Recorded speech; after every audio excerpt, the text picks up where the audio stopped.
మండలిలో తాము అడిగిన ప్రశ్నలకు మంత్రులు తప్పుడు సమాధానాలు ఇస్తున్నారని బీఆర్ఎస్ ఎమ్మెల్సీ కవిత మండిపడ్డారు.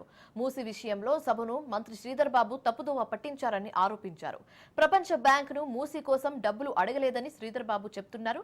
కానీ 2024 సెప్టెంబర్లో ప్రపంచ బ్యాంకును మూసి కోసం రుణం అడిగినట్లు తన వద్ద ఆధారాలు కూడా ఉన్నాయని బయట పెడతామని కీలక ప్రకటన చేశారు. అలాగే డిపిఆర్ లేదని అసెంబ్లీలో చెప్తారు. ప్రపంచ బ్యాంకుకు సెప్టెంబర్ 19న ఇచ్చిన నివేదికలో ప్రపంచ బ్యాంకుకు డిపిఆర్ ఉందని చెప్తారు. ఎందుకు అబద్ధం చెప్తున్నారని, ఎవరి లాభం కోసం ఇదంతా చేస్తున్నారని కవిత ప్రశ్నించారు. ప్రజలకు స్పష్టత ఇవ్వాలని డిమాండ్ చేశారు ఎమ్మెల్సీ కవిత. మూసీ నదీ పరివాహక ప్రాంతాల్లో ఉన్నటువంటి పేద ప్రజల నుండి భూములు లాక్కొని ఆ భూములు ప్రపంచ బ్యాంకులో తాకట్టు పెట్టి రియల్ ఎస్టేట్ ప్రాజెక్ట్ డెవలప్మెంట్ కోసం అని చెప్పి వారు ఈ డిపిఆర్ ఇవ్వడం జరిగింది. ఈ యొక్క ప్రిలిమినరీ ప్రాజెక్ట్ రిపోర్ట్ అనే పేరుతోని వారు ప్రపంచ బ్యాంకుకు ఇచ్చినటువంటి పేపర్ ఏ తారీఖు ఇచ్చింది? 19 సెప్టెంబర్ 2024 నాడు ఈ కాగితం ఇచ్చినారు. ఇందులో ఇక్కడ పేరు రాసింది మూసీ రివర్ డెవలప్మెంట్ ప్రాజెక్ట్ అని చెప్పి.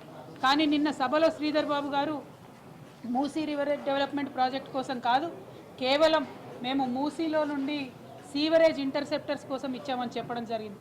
కానీ ఈ మొత్తం పేజీలలో చాలా డీటెయిల్డ్గా ఎక్కడెక్కడ రియల్ ఎస్టేట్ని డెవలప్ చేస్తాము, ఎట్లా అయితే ల్యాండ్ పూలింగ్ చేస్తాము, ఎట్లా అయితే పేద ప్రజల నుంచి భూములు లాక్కొని అక్కడ పెద్ద పెద్ద మాల్లు కడతాము అని చెప్పి వారు స్పష్టంగా చెప్పడం జరిగింది. మరి నేను ఏదైతే నిన్న సభలో చెప్పడం జరిగిందో, నిర్దిష్టమైనటువంటి సమాచారం ఉంది మా దగ్గర, ప్రభుత్వం ఆల్రెడీ డిపిఆర్ ప్రిపేర్ చేసిందని చెప్పడం జరిగిందో, ఈ కాలంలో మీడియా మిత్రులకు కనబడతా ఉంటుంది. ఈ కాలంలో క్లియర్గా whether detailed project report or DPR or detailed engineering design for the project is available అన్న కాడ రాష్ట్ర ప్రభుత్వం అవును ఎస్ అనేటటువంటి సమాధానం ఇచ్చింది.